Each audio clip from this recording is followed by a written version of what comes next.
Well, hello, hello, hello. Again, how many of you guys were in my other one? Yeah, word of mouth works. All right, welcome to the Studio E Schoolhouse about tips and tricks to creating strong content for social media. One of the things that we all luck out at with a quilt shop is we're in a visual industry. My name is Heidi Pridemore. I own the Whimsical workshop. I'm a full-time design studio. I have an online website that is wholesale and retail that has over 400 patterns available. I wear a lot of different hats. I'm the janitor, or I'm the marketing manager, I'm the company owner. You know, it's a lot of different things. And how do we keep up with social media? How many of you guys are actively pursuing social media with your business? How many of you feel really successful with it? Okay. All right, a little bit more about myself. I started my company 20 years ago. I've been on Instagram and Facebook for, probably as long as everybody in here has been. In the spring, right around March, April, I decided I was going to really put some effort into learning what the heck is this all about. So fairly new here. I'm a beginner like you guys. I went from having 300 plus followers on Instagram to over 800 followers on Instagram at this point. Facebook, I've doubled my following. Pinterest, I've more than doubled the following, all because I put a little bit of effort into social media. I just told you what my full-time job is. It's not social media. So how many of you guys are on Facebook? Instagram? Oh. How about Twitter? Pinterest? And last, YouTube.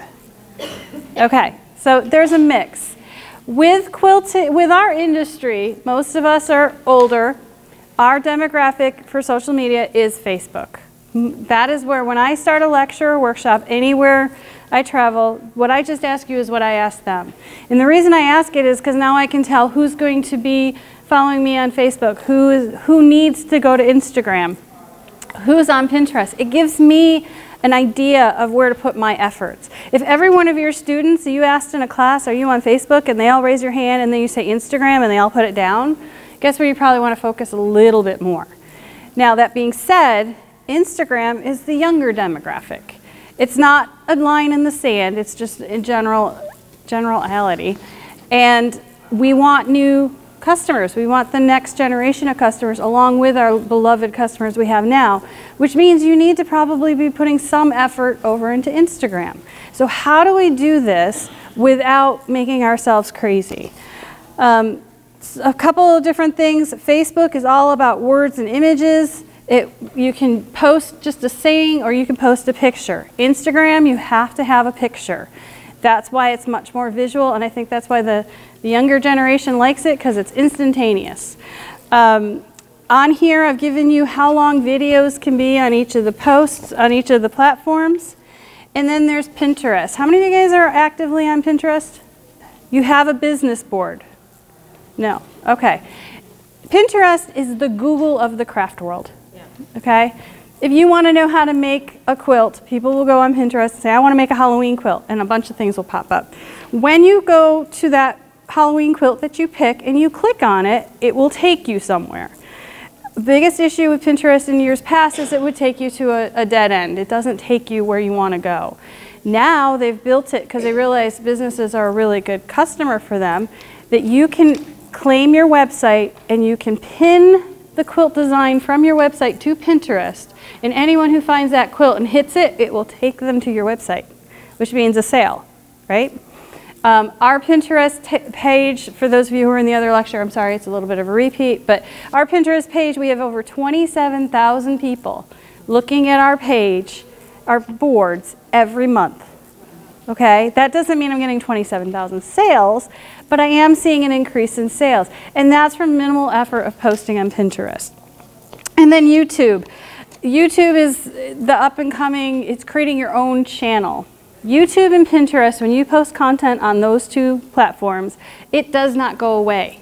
You post something on Instagram, you post something on Facebook, it disappears, it gets buried, you can find it, but it's not front and center. Pinterest and YouTube, that is where you can shine as a brand. That is where you can create your story about your company, whether it's a store or a designer or a pattern company, on those two platforms. And both of them are probably the most underutilized platforms for small business.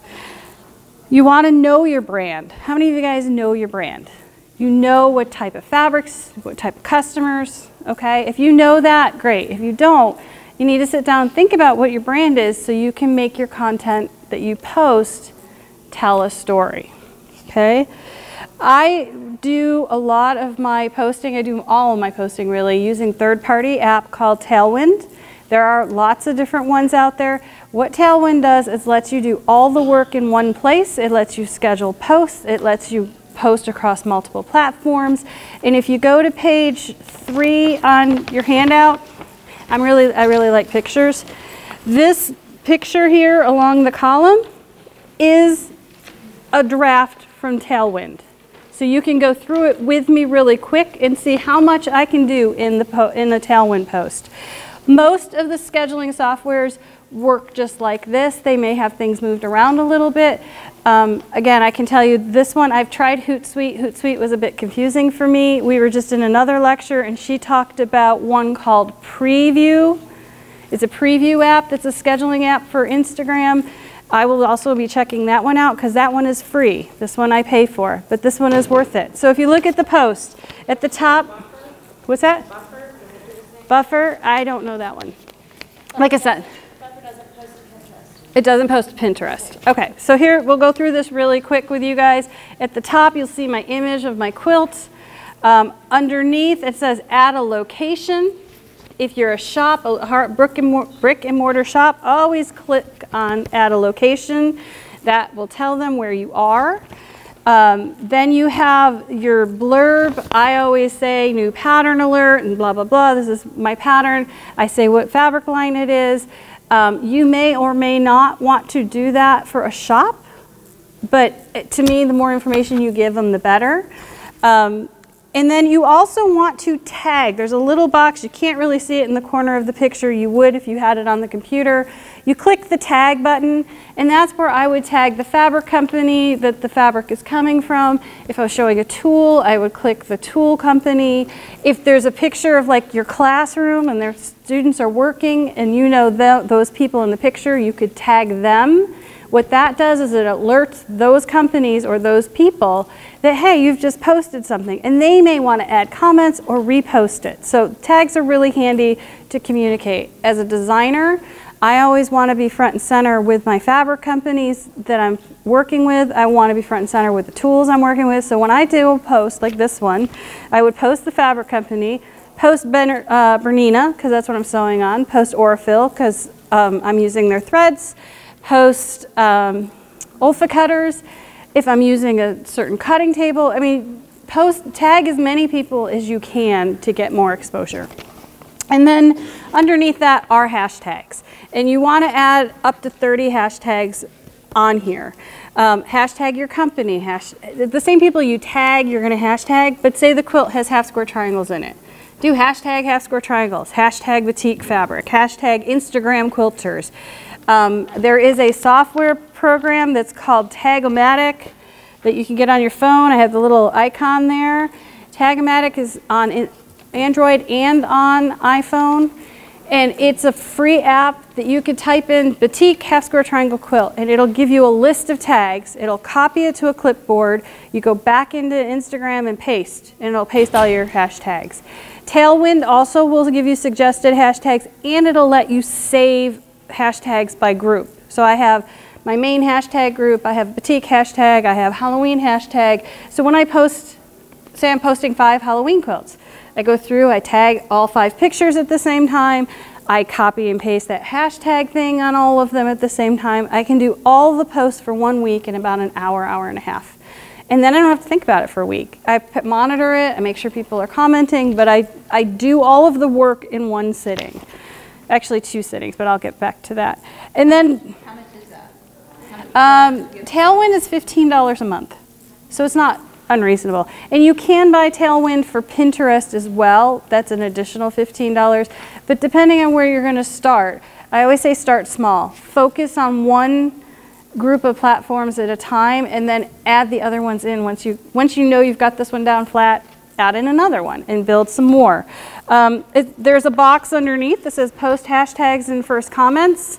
This is an algorithm with Instagram. If you have your hashtags in your description, you cut and paste those into your first comment and you get more views. I don't know why. It's just how it works.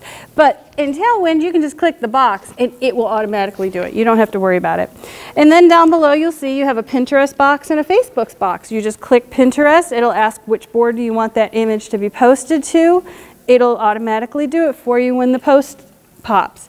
You can do the same thing with Facebook. The only thing I learned the hard way is if you put it on Facebook, either cut and paste your description from the top into that, or you can write a different description for Facebook. But you do need to put something there. Don't just click Facebook and ignore it, because then the picture comes up and no words. And then people are like, what is this for? So that is a real quick overview of how simple Tailwind is. So I do a lot of, if you follow me on Instagram, which please all of you follow me on Instagram, I do a lot of samples for market. That's one of the things I do. I did 25 quilts from the end of September to this week. It's a lot of quilts. The entire time I was doing it, I was shooting video only, so if I'm not really good at video yet, but I was also taking pictures. I took pictures of all the fabrics. I took pictures of the cut. I took pictures of the blocks being assembled. I took pictures of the quilt. That's 4 posts. Don't put them all in one post. Tell a story. Followers love to be like, oh, I loved that fabric. I wonder what she's going to do with it. Oh, look how the block looks. I can't wait to see the finished quilt. It's creating buzz. It's creating people to want to constantly be checking my Instagram post. So back to the beginning of the handout, sorry. I love giving you guys handouts because I don't want you to have to take notes on all this stuff. Okay. Figure out how much time you're willing to commit. Again, I say I use 2 to 3 hours a week to do it. I usually do it on Sunday because that's the one day no one is emailing me, no one is calling me, and my partners are all watching football and not working. I spend 1 to 2 hours. I take photos all the time. That is the only thing. You're going to want to take photos all the time. And the more you do this, you'll be like, oh yeah, that's an Instagram shot. I love that carpet. Let me take a picture. That's an Instagram post. I do about 1 to 2 hours. I take all the photos, I open them up. I have Photoshop, but there's all kinds of editing software. This is a plus to scheduling posts. I can crop the images, I can brighten them, I can do what I want to do to the pictures before they get posted. If you just use the Instagram app, you can do some filters and a little bit of cropping, but you can really get some good, clean photos. And what will happen is followers will see the quality of your photos, and it'll attract more followers. And then I spend 1 to 2 hours posting all the pictures I did. And I do 28 posts a week. I do 3 posts a day. That is my goal. I do not beat myself up if I only post 20 or if I miss a couple of days. You want to be consistent in the big picture. You don't want to go months without posting. But if you post every week, and then there's 1 to 2 weeks that maybe you didn't post because something happened, don't beat yourself up. When you come back and start posting again, just get back into being consistent. I kind of relate it to exercise. You know, you get it in your routine, it's great, but you got to stay consistent with it. And then again, tell a story. I mean, if you think about it, social media is a fairy tale. Who lives those perfect lives? You know, do you really think Kim Kardashian has a great day every day like her posts? No. This is our opportunity to tell our fairy tale, tell our story through our posts. So you want to think about the story. And again, by scheduling it, you can sit down and you can create an outline and you can follow that outline and you can be much more cohesive in your storytelling versus taking a picture and posting it, taking a picture and posting it. I did that for years and it was making me crazy. And then I'd be like, okay, I'm done. I'm not doing it for a while. On the next page, I wanted to show you these 3 columns. That is my matrix on Instagram. We all have one. If you have a business account, when you go to your profile page, you see all those boxes of pictures. What that is your advertising for people who are looking to see if they want to follow you. This is where everything needs to be cohesive and consistent. You can tell from my matrix, I make quilts, I'm pretty whimsical, I like bright colors, I have a guy in my life, I like to do different projects. There's a picture up here. It's really hard to tell on this handout. It's a picture I teach on cruises. I teach around the country. So if you were to pull up my Instagram page and look at this, it tells you my story. And you can say, am I interested? Do I want to follow her story? So if that is the case, on your Instagram pages, this is what's important. And if it's good on Instagram and you're pasting all that over onto Facebook, you've got Facebook covered. That's why I like to do everything in tandem, because they work in tandem. And then you want to be responsive to comments and questions. If you personally are not going to manage your social media and you're going to hire someone to do it, make sure whoever that is checking this once a day. Facebook lets you put a comment, so when people leave you a comment, an instant comment will come to them saying, hey, I got your comment, I'll get back to you in 24 hours. I'm not sure about Instagram. I'd have to look more into it. But be responsive, because as small businesses, we have an edge over the big business because we can be reactive. We can talk to our customers and create a relationship. And that's what people are looking for. If they want a product, they're going to go to Amazon. If they want a relationship, they're going to go to a small business. So we, as the owners, have to portray that. And then how to create a campaign to work across multiple platforms. First, you need to collect your content. This list here was about 5 minutes of brainstorming. That's how much content we have in our businesses. Class projects, class underway, shop images, newest patterns, new products, unboxings, tips and tricks. You get a new ruler in, you do a quickie little video about how to use that ruler, your customers are going to come in and buy that ruler. Because the one thing is I do lectures around the country on a bunch of different things, but I'm doing one now on tips and tricks. And I show all these quilters notions. I give them a trunk show at the end because they want quilts, but I show them notions. Quilters feel guilty about buying fabric. They do not feel guilty about buying a tool because it might help them use their fabric. So give them some tips and tricks. Do a teacher or employee spotlight. Get your customers to know the people in the shop who are going to greet them when they get there. That can be like a whole week. You could let them take pictures and post them onto your Instagram. You get a week off. They get to see new content. New fabrics, samples underway, beauty shots, book reviews. Unboxing is when you get that big old box from the UPS guy. You have somebody video you opening the box and pulling out the pieces and go, look what's new. It kind of started in the tech world.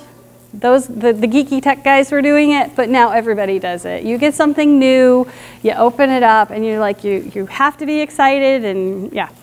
But I can tell you, it's one of the #1 videos people look for, are unboxing videos. I took a picture last month. This is just a silly, just as an example. I took a picture last month. I love this one iron. It's a Tefal iron, bought it from Amazon, not getting paid to promote it, but I took a picture of the iron and I said, this is my favorite iron, this is the name, this is why I love it.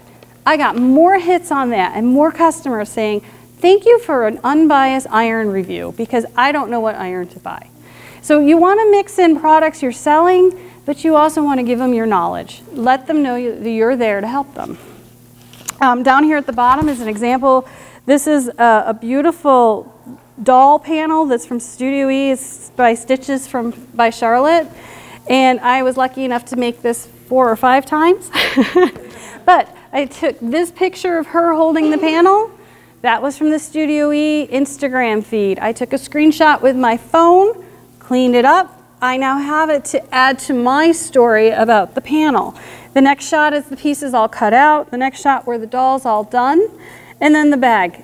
This is 4 posts for one product. It's a repeat. People see it one time, they're not going to remember it. There's no way to link them together so that they can say, where was that? They're just going to go No, they're going to see the story. If they follow you and you're consistently posting, your stuff will pop up and they'll get the story. So you don't post any other subject in between? Oh, I do. I mix it up. Okay. I mix it up. Like in 1 week, I'll have, we design over 400 patterns a year, our company. Half of them are on our website, half are for fabric companies. I mix in the new patterns. with the shots. Like if I have a... Back and forth, looking at all your Well, they'll see it and they can scroll back, but they can go to your profile page on Instagram and they're all right there.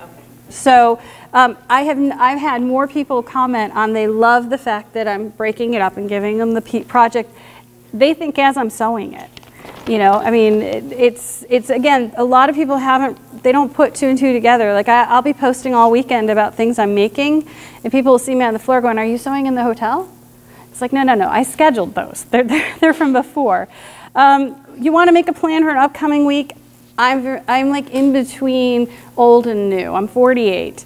I feel better handwriting out my schedule. I don't know about you guys. I know you can type it on a computer and it looks pretty, but handwrite it out. Get yourself a planning calendar, a teaching calendar. Are we running out of time? No. Okay.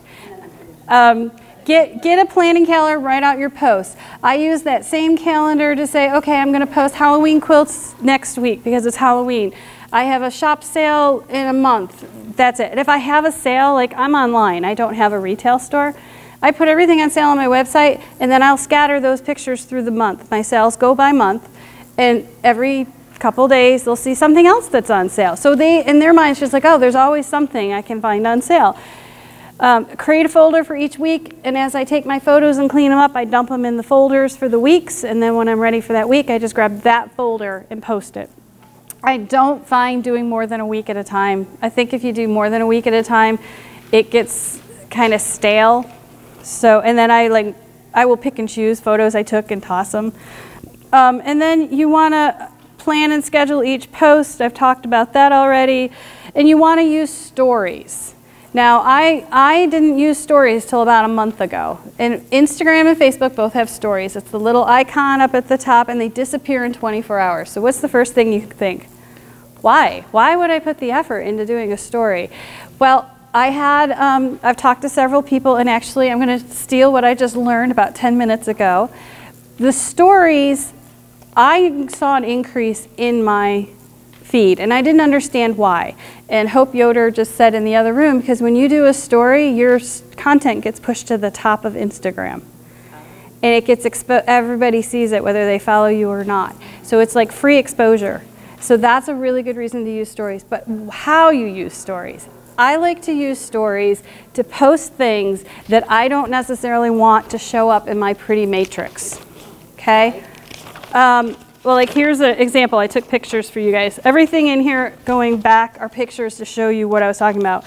Like this is a line of fabric, but there's one here. It's a little dog I saw at the Maxwell Hotel. He's just so stinking cute. He doesn't really fit my matrix. But I want people to come talk to me and see what I'm doing, and it makes it more personable. So he would go in my story because I don't necessarily want him in the matrix. So I had an artist friend, and she said, you use stories to post stuff that you want to post, but you don't necessarily want it to be in that matrix. You have the option to save it. You can say save and repost it as a real post at some point, or you can send it to your highlights, which is another option on your profile page. People can click on it. If you repost it, it becomes in the matrix. If you just say save to highlights, there's a separate tab that says highlights, and you can go look at that, and people will look at it. People will go look at that. That's the other thing. This is a younger generation thing. They love those stories. And then when you do a story on Instagram, it says, do you want to save it to Facebook too? So guess what? Two for the price of one. It goes to Facebook and it goes to Instagram. And you only have to do it once. Anything I can do that, I'm thrilled because it makes my job easier. So it's easier to post to Instagram and copy Facebook than to post to Facebook and copy Instagram? Yes, yes. Instagram, you cannot schedule posts. That's why these third-party schedulers are so popular, because they do the work. And that's the other thing. Like when I'm teaching a class, this one here is a class I'm teaching in Phoenix. I will take that and cut and paste it however many times. Like the class for this is in January. So I go on a calendar and I go, okay, if I want to post this every 2 weeks to get to January, what dates do I need to post it? Well, down below, on that matrix I had, there's a calendar, and you can say, I want it to go on this date, this date, this date, this date.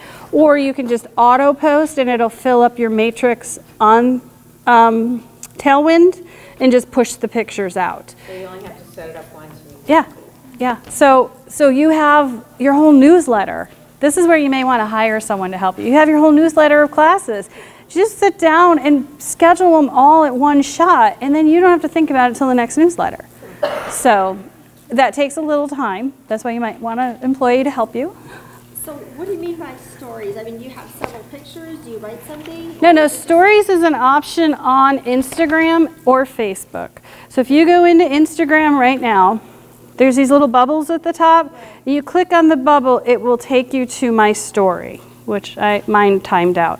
It'll take you to, right, and it disappears in 24 hours. Is it one picture? It's just one picture. And then in the app, you don't even have to worry about hashtags or anything. You just do the picture. You can put filters on it. You can draw on it. There's all kinds of fun stuff. Or you can just send the picture. And it disappears in 24 hours. But it pushes you to the top so everybody sees Heidi Pridemore on Instagram. And people will be like, oh, what is she doing? Again, I'm telling you what I know, and I don't know that much, but I'm hoping it helps you guys filter through some of it. This is the hardest thing about social media.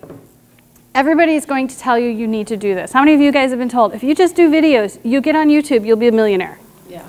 I can't tell you how many times people tell me, you just need to do this, and you just need to do that. We can't. Those are idea people. We're the ones that have to implement it. So pick what you can do. Bite off small bits and grow it. And if you don't think it's helping your business, you haven't lost that much. Some of you guys, it'll help you immensely. If your customer base isn't social media savvy, then you might get some new customers, but do you want to put as much time in it? And that's the only thing each of you can answer. I just want to show you that there is content in your store, the fabric. I took a drawer of colorful threads, took a picture. It was one of my most popular pictures. Make them colorful, make them fun, and make them about your brand. What time of day do you find the best? Tailwind has an algorithm. I just post it, they tell me. Like, I have so many followers on the East Coast, and I'm in Arizona. One of the best times for me to be posting is 3 a.m. I am not posting at 3 a.m. But it will push it out at 3 a.m. You have to tell them what time? No, they tell you. You can schedule yours, or they will tell you. So if, like for me for classes, I needed to know what time of day, I went over and I looked, well, what time do they think works for me? And then I scheduled it like 20 minutes later. So on those days, there might be 2 pictures within a half hour.